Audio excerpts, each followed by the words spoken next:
जी नाज़रीन, इस वक्त मुल्क में इलेक्शन का दौरा चल रहा है। मुल्क की माशियत गिरती पड़ती हुई नज़र आ रही है और इसके कंट्रोल करने के हवाले से हुकूमती हलकों के पास उस तरह का कोई मेकनिज़म नहीं है कि हुकूमती कर्ज़ों को कैसे दूर किया जा सके और मुल्क की माशियत दिन ब दिन गिरती जा रही है। इस हवाले से हम सीनियर एक तजियाकार माहिर माशियात यानी साहब के पास मौजूद हैं। इनसे पता करते हैं कि पाकिस्तान को इस कर्ज़ों के दलदल से कैसे निकाला जा सकता है और मौजूदा इलेक्शन के हवाले से इनका क्या कहने हैं।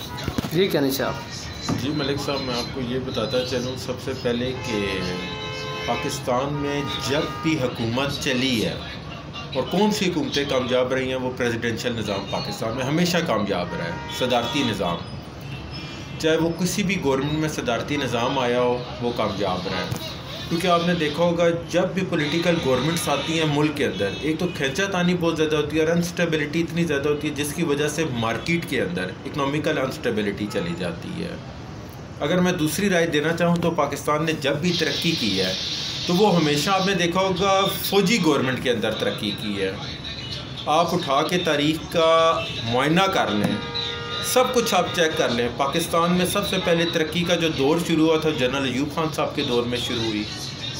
इस्लामिक लॉज के ऊपर जो भी काम हुए जनरल मोहम्मद ज़िया-उल-हक शहीद रहमतुल्लाह अलैह साहब ने किए सारे काम, और उसके बाद आपने देखे रियल स्टेट और दीगर सेक्टर जितने भी हैं उनमें जो भी डेवलपमेंट हुई है वो सिर्फ़ और सिर्फ प्रेसिडेंट जनरल परवेज़ मुशर्रफ साहब के दौर में हुई है। और आप ये देखें कि कौन कौन सी हुकूमतों ने कितने कितने कर्ज लिए हैं IMF से, तो आपको सबसे कम रेशो जो है वो फ़ौजी गवर्नमेंट का निकलेगा कि उसमें सबसे कम कर्ज दिए गए हैं। दूसरा सर, मुल्क के अंदर लॉ एंड ऑर्डर है वो इतना अब अनस्टेबल हो चुका है जिसकी वजह से आपकी इकनॉमिकल अनस्टेबिलिटी है। अगर आप कोई ऐसी हुकूमत रखें जो कि मिलिट्री ब्यूरोक्रेसी, सिविल ब्यूरोक्रेसी और जुडिशल ब्यूरोक्रेसी यक मुश्तरका चलाए और लॉ एंड ऑर्डर को कंट्रोल में रखे, तो मैं समझता हूँ पाकिस्तान में इकनॉमिकल स्टेबिलिटी आ सकती है। और सेकंड वन थिंग मैं आपको ये बताता चलूँ कि इससे क्या कहते हैं कि पाकिस्तान में कहता हूँ कि मैं तो कब से सुनता आ रहा हूँ कि $100 अरब कर्ज है। चलें $150 अरब कर्ज कर देते हैं, 45,000 अरब पाकिस्तान में कर्ज है। तो मैं ये समझता हूँ कि आप पाकिस्तान में 45,000 लोग ऐसे नहीं हैं जो पाकिस्तान को $1 अरब रुपया फ़ी कस दे सके। चले हम कहते हैं कि 1 अरब वाले भी नहीं है, उसको हम मल्टीप्लाई बाय 100 कर देते हैं। क्या पाकिस्तान में 45 लाख लोग ऐसे नहीं हैं जो पाकिस्तान को एक करोड़ रुपया दे सके फ़ी सबीलिल्लाह?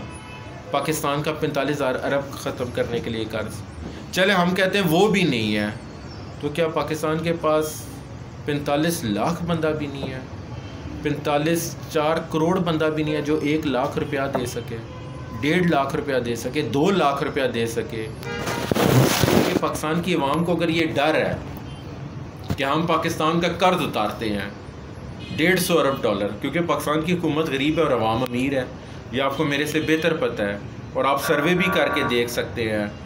तो मैं ये समझता हूँ कि पाकिस्तान को IMF का अकाउंट नंबर आवाम को देना चाहिए और उसको लिंक कर दें स्टेट बैंक और नेशनल बैंक ऑफ पाकिस्तान के साथ, ताकि ओवरसीज़ जो बहुत ही प्यारे लोग हैं, और पाकिस्तान के ओवरसीज़ लोग तो इंतहाई प्यारे लोग हैं, काबिल एहतराम लोग हैं, जो कि बाहर रहते हुए भी पाकिस्तान के लिए बेहतर सोचते हैं, और उनके बच्चे जो कि ओवरसीज़ में पैदा हुए हैं, जिनका मैं समझता हूँ पाकिस्तान के साथ लेना देना ही नहीं, उनकी गमी खुशी सारा कुछ बाहर है, वो पाकिस्तान के लिए इतना बेहतर सोचते हैं। तो मैं ये समझता हूँ वही खाली ये देखे पाकिस्तान का कर्ज ख़त्म कर सकते हैं वो लोग। और इस तरह देखा जाए तो पाकिस्तान दुनिया की एक अजीम तरीन कौम है, दुनिया की अजीम तरीन कौम है जो कि खैरात देने के मामले में इतनी बेहतरीन है कि अगर आप इसका भी सर्वे करके देखें तो पाकिस्तान का खैरात देने वाली कौम में पहला नंबर होगा। तो क्या ये अपने मुल्क के लिए कुछ नहीं करेंगे? पाकिस्तानी कौम कर सकती है और करेंगे अपने मुल्क के लिए, मुझे ये पूरी उम्मीद है। लेकिन मैं ये चाहता हूँ कि पाकिस्तान में कोई ऐसी गवर्नमेंट हो जो कि स्टेबल गवर्नमेंट हो। देखें, मेरे पे ये कहा जाता है कि आप कहते हैं पॉलिटिकल गवर्नमेंट और GHQ की गवर्नमेंट हो, तो उसमें भी मैं ये कह सकता हूँ कि मुसलमान डंडे की कौम है, डंडे ही से सारी चीज़ें सही चलती हैं। तो कम से कम जुडिशल, सिविल और मिलिट्री ब्यूरोक्रेसी सर जोड़ कर बैठे और मुल्क के अंदर लॉ एंड ऑर्डर को, इस सिचुएशन को अच्छा करते हुए इकनॉमिकल स्टेबिलिटी लाए। Thank you. बहुत शुक्रिया, बहुत शुक्रिया।